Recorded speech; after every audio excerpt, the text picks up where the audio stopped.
Hey guys, this is Jason, Colorado Mountain Man Survival. I'm getting ready to head out for an Arizona desert survival trip.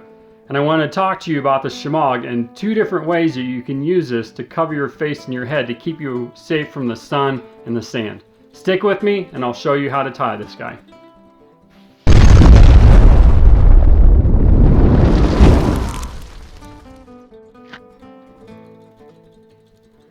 Alright, so the Shemagh is a big cotton cloth basically.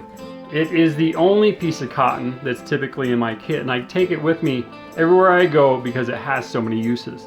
The reason I don't carry cotton other than this in my kit is because in the mountains, sub-zero temperatures or freezing temperatures, cotton kills. It's fine in the desert, it helps you cool off, but in the mountains and cold temperatures, this does not lose water fast enough. It's not a water wicking material, so it keeps you cold. So that's why it's important to not have cotton on your body or in your kit when you're out in cold temperatures. But anyways, I'm going to show you how to wrap this guy. Again, I'm going to show you two ways. There's no point in knowing 50 different ways. There's a bunch of them out there. You're just going to end up confusing yourself. Learn two ways. I'll show you the two ways that I like the best and how to tie them. One way is easier than the other. I'm going to show you the easier way to tie it first. Both of them have different purposes slightly. Anyways, what we're going to do is we're going to fold this guy in half into a triangle, and this time it starts behind your head and it's going to be even on both sides, and we're going to pull it over our forehead here. You do want to practice this before you get out there. Practice it in front of the mirror a few times if you have to, and then once you got in front of the mirror, then practice it without looking into the mirror, because once you get out in the woods, you're not going to have that mirror. So you just need to know what it feels like. Anyways, over your head, even on both sides. One side, we're going to tuck this down. I'm going to pull it kind of tight so it's nice and flat here. And this side wraps around my neck. Just wrap it loosely. And then this side here, I'm going to slide back and then bring it back forward over my face. And then these tie back behind me.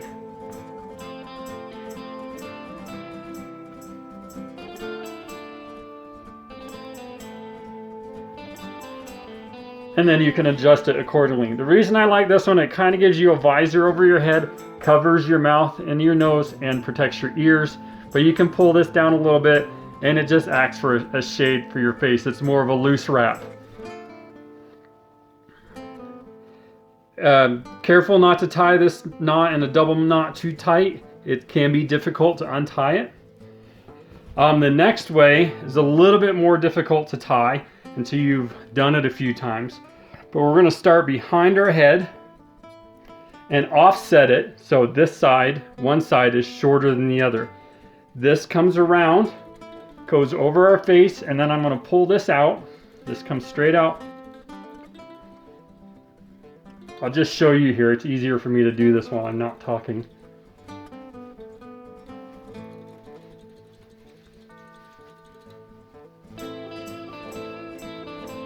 Okay, now once I get to this point, I'm going to pull this back and this back, and I'm going to tie them back behind me. And then I can adjust accordingly. I like this one because it's tight against your forehead. The biggest flaw is this ear can come undone, but I can tie this tighter and I can pull this down and really cover up and pinch this down. So this would be good for a bigger sandstorm where I don't want as much wind blowing up underneath there. But there's two different ways to tie these. Take this off here while I'm talking. There's two different ways to tie those. Practice those, otherwise you're not going to know how to do it. You're going to get out in the woods and you're going to be wondering, how the heck did I do this? So again, practice it a couple times so you can get it done. One more time.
So there's 2 different ways to tie it. Practice those 2.